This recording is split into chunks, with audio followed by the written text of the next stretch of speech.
What is up? Thanks for tuning in to another video.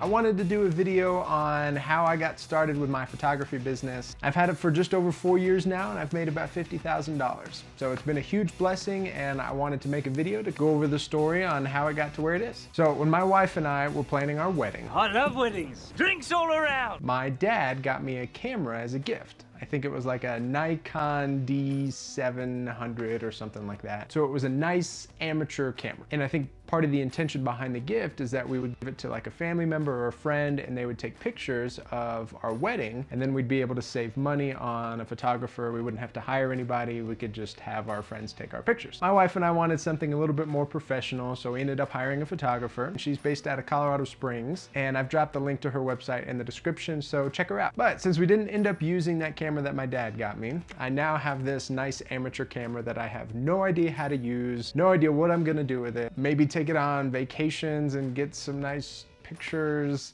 but I really didn't know what to do. So like most photographers, I ended up taking pictures of things that didn't really care if I messed up. Trees, landscape, wildlife, flowers. But eventually that entrepreneurial spirit took over and I said, you know what?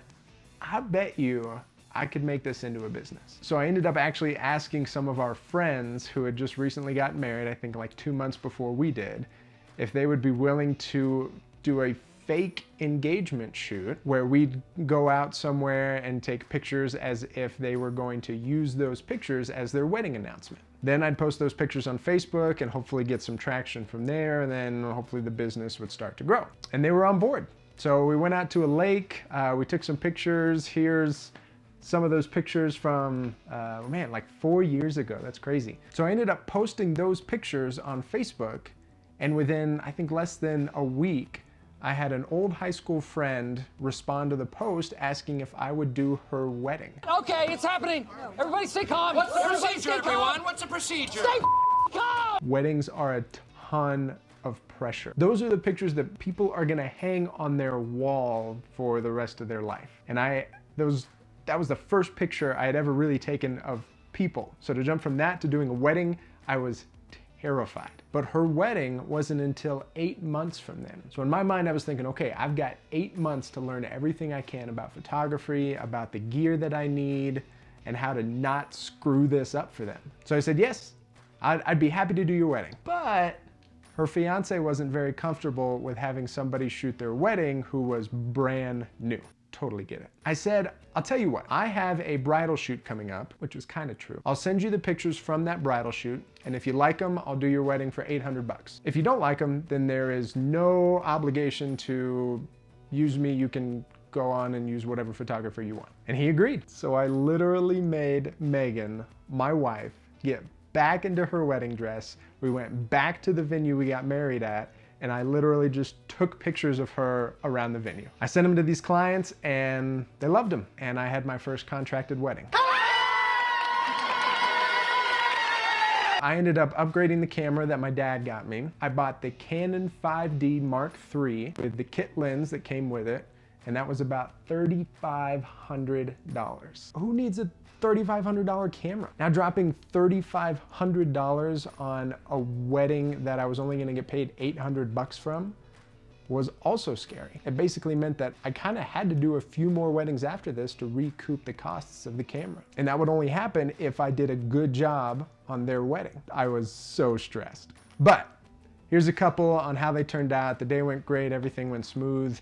And for it being my first wedding, I felt like it went really well. So after that wedding, I posted the pictures on social media and the business just started to organically grow. I had a few more people reach out, ask if I would do their wedding, if I would do engagement shoots, if I would do family pictures, if I would do senior pictures. And just over time, the business just started to grow and grow and grow. Then I had someone reach out and say, hey, would you do video for my wedding? Same situation. I had no idea about video. The camera that I had, I didn't even know if it could shoot video, but I said, I've never shot video before at a wedding, but I want to learn how. So I will shoot video for your wedding for 500 bucks if you basically know that this is my first time. They agreed, shot the wedding, and man, it turned out awesome. Check it out. We are together. There's nothing we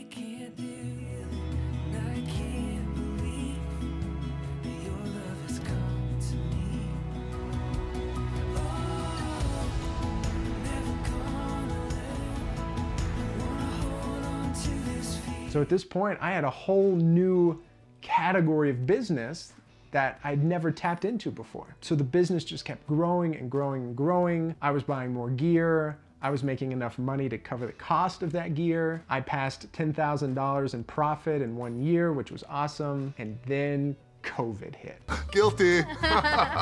Weddings came to a screeching halt, and I lost my main source of income from this business. So what do you do when that happens? You gotta adapt. So I ended up getting my drone license and started doing commercial work.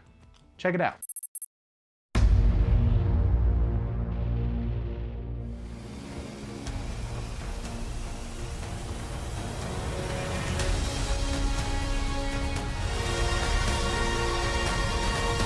Our mission is to be the best, and to be the best, then that means we have to beat our competition. This project will help drive our bottom line to beat the competition every day. So I did a handful of these corporate videos and loved it. It's totally different from weddings. You have more control over the situation, and even though it takes more time and effort, you're getting paid more to do it. I also did some drone work for a construction company, and to be frank, it's kind of awesome. You show up to a job site, you take a few pictures, you go home, you edit them, and that's it. You're really not having to work with people or control the situation or stress out about getting the perfect shot. It's such a straightforward job that even if you don't get it right the first time, you just hang out at the job site until you get it right. But I guess one positive out of 2020 is it pushed my business to different levels that I never probably would have pursued if I wasn't forced to. And that leads us to today. I've been spending a lot of time on the real estate business, making sure that I get that off the ground. But over the next year, I already have 4 weddings contracted, and I hope to add a few more to that list by the end of the summer. Now, if you're just starting out with photography, or maybe you want to buy a camera, but you have no idea what kind of gear to buy, drop it in the comments. I would love to help you with that decision. One last thing, please subscribe. It's totally free. You're not gonna get junk emails. You're literally just hitting a button that says, hey, I kind of want to see more videos from this guy. But regardless of that, I'm so glad that you stayed to this point in the video. Thank you so much for watching, and I will see you next time.